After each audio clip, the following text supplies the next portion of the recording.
Good morning everyone. तो आज का टॉपिक है स्पेस यानी अंतरिक्ष। ठीक है, हम लोग अंतरिक्ष के बारे में पूरी जानकारी लेंगे। ठीक है, तो देखिए अंतरिक्ष क्या होता है। तो सबसे पहले मन में क्वेश्चन आता है कि स्पेस क्या है। तो फर्स्ट क्वेश्चन क्या होता है, स्पेस क्या होता है। ठीक है, तो यहाँ से याद रखना है कि तो ये अंतरिक्ष के बारे में याद रखना कि यह क्या है। तो अंतरिक्ष जो है, अंतरिक्ष 3 3 PM मतलब 3 डायमेंशन है, तीनों ओर फैला हुआ विशाल विस्तार है। ठीक है, विशाल विस्तार इसका है। इसके अंतर्गत, ठीक है, अंतरिक्ष के अंतर्गत, ठीक है, इसके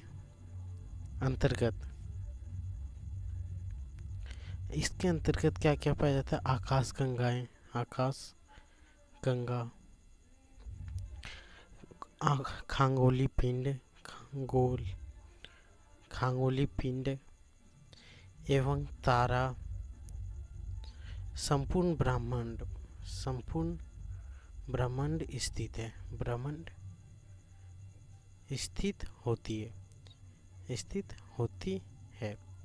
इसी को क्या बोलते हैं हम लोग, अंतरिक्ष। ठीक है, अंतरिक्ष जो है मुख्य रूप से निर्वात है।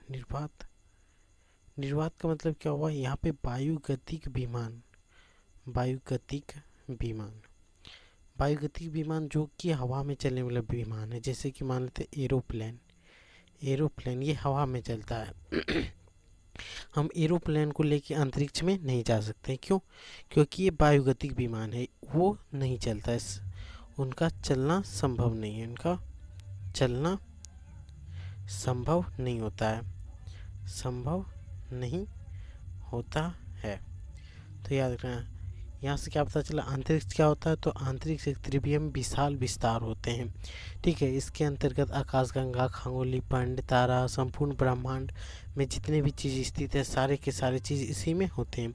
और इसमें निर्वात होता है। निर्वात मतलब वायु नहीं होता, एकदम खाली होता है। वायु गतिक विमान जो होते हैं वो नहीं जा सकता। आपने सुना ही होगा अंतरिक्ष में रॉकेट, ये रॉकेट के द्वारा जाया जाता है। रॉकेट या प्रणोदक जो लॉन्च व्हीकल होते हैं उससे लेके जाता है।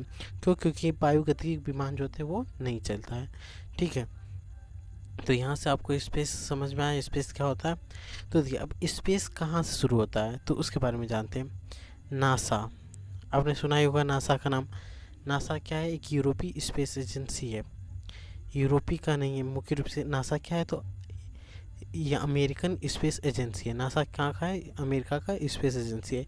इसका कहना है कि पृथ्वी जो है, हमारी पृथ्वी जो है, ठीक है, पृथ्वी से लगभग 80 किलोमीटर ऊपर, ठीक है, 80 किलोमीटर ऊपर से अंतरिक्ष का स्टार्ट हो जाता है। यहाँ पे क्या हो जाएगा, अंतरिक्ष स्टार्ट हो जाता है। किसका कहना है, तो याद रखना नासा बोलता है कि अंतरिक्ष की शुरुआत पृथ्वी के समुद्री सतह से 80 किलोमीटर ऊपर से शुरू हो जाता है, उसे क्या बोलते हैं, अंतरिक्ष। ठीक है, वहीं पे यूरोपीय एजेंसी जो थे, यूरोपीय यूएई स्पेस एक्स, ठीक है, स्पेस एक्स और अदर कंट्री के जो भी स्पेस एक्स जैसे भारत का हो गया, उनका मानना है कि पृथ्वी से, ठीक है, पृथ्वी से 100 किलोमीटर, कितना, 100 किलोमीटर से जब हवा बहुत विरल हो जाता है, बहुत पतला हो जाता है, वहाँ से अंतरिक्ष शुरू होता है, यानी कि वहाँ से स्पेस शुरू होता है। और यही 100 किलोमीटर की दूरी को ही हम लोग क्या बोलते हैं, कर्मन रेखा। ठीक है, कर्मन रेखा किसको बोलते हैं, जहाँ की हवा बहुत ही विरल हो जाए, बहुत इतना विरल हो जाता है कि वायुगतिक विमान जो होते हैं वो नहीं चल पाता है। ठीक है, तो उसी को क्या बोलते हैं, कर्मन रेखा।